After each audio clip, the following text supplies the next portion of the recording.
Everybody, so this is the stove I keep burbling on about. It's a 5 kilowatt solid fuel stove that we bought for heating the house.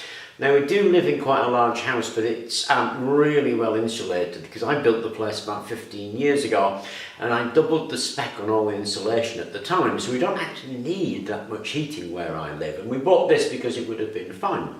But we can't actually install it because it's a bit more expensive to install than we thought. And so in video 1750, you remember, I made this. Well, made. That is 100 millilitres option because it fits really nicely into our stove right there. Now, we've got this big steel container, and in there is another fluid tight steel container. So unless you turn into the She-Hulk and get extra mad, you're really unlikely to be tipping this thing over. This is going nowhere, so perfectly safe. Now to light this thing, we've got a baked bean tin, and that baked bean tin gets some methanol, ethanol or IPA in it, and I'm going to put methanol in there.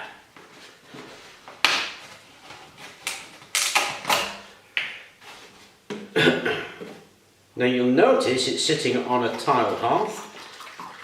Pop our methanol in, that goes in there, and we're ready to light it. Now we've got this, which is how we douse it, by dropping that on there, and that starves that of fuel. Now I need to find a lighter.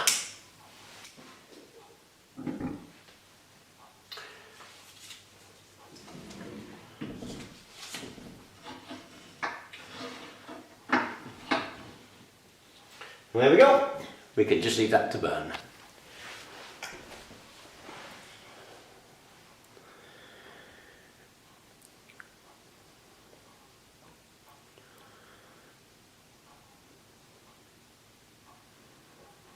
To put it out really is easy. We've got this metal plate, which is our snuffer, if you like. Open that up, drop the plate on, and just slide it over.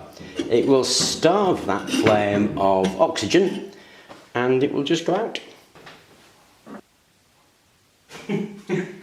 Really, it's quite comforting. And this is actually surprisingly getting pretty warm, and it's been on for about, I don't know, 10 minutes or so. So that will heat this big bulk of steel. There's a lot of steel in there, and obviously what we're really using it as is a mass heater. We're heating the mass of the steel. This is the flue. That's warm, and we're burning methanol. So, okay, that was cool. And we chose the simplest system. And the simplest system is just so anybody could do it. I mean, filling up a tin can with alcohol and sticking it in there, the easiest thing you could do. And of course, if you want to have a long burn time, you just put more tin cans in there. I mean, they're old baked bean cans. Just fill a load and put the lid on top. You shouldn't really be filling up a hot can, so you just swap them over. Now, an obvious improvement would be a fuel feed system, but a fuel feed system is a bit more technical. And I'll probably do a fuel feed system because it's more convenient for sure, but that's the simplest system we chose. And of course, ethanol stoves are immensely popular.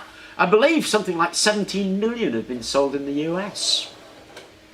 And they come in a huge range of designs. You can have them in the middle of your coffee table, if you want, at the end of your workbench, hanging on the wall. Just awesome. Okay, that was super easy, hey? And you might wonder why on earth would you bother taking a perfectly good wood stove and turn it into a liquid fuel burner? Well, there's lots of reasons, really. I mean, don't forget, in Europe, we have EcoGuard 2022, so we're restricted about what it is that we can burn. Equally, the expense of installing a fixed stove is just huge, hey? So if you can do it as a portable stove with a non-vent fuel, then you can install a stove anywhere. I mean, that's there in my house temporarily because I'm actually going to put it into a fireplace that doesn't have a chimney. And so it'll look nice, it'll heat that room, and actually, the amount of times you put it on, it won't be that expensive. So there are good reasons I want to do it, and I can see lots of good reasons other people would want to do it. You also have to remember that burner style.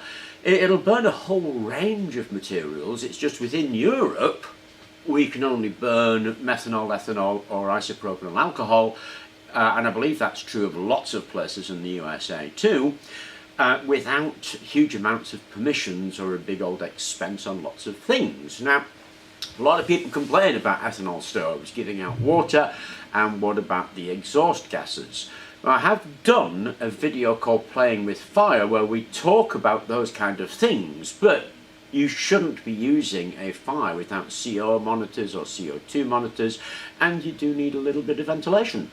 The ventilation isn't excessive, it's no more than you would ventilate when you're ventilating your shower room, for example, something like that. So very useful, I think, and very easy adaptation, particularly if you've got a non-compliant stove, because the EcoGuard, it relates to the appliance and to the fuel you burn. So if you have an old appliance that isn't EcoGuard, dead easy to convert it into a really rather attractive and useful ethanol burner. Anyway, I hope you enjoyed the video. Thank you very much for watching. Please do remember to like and subscribe.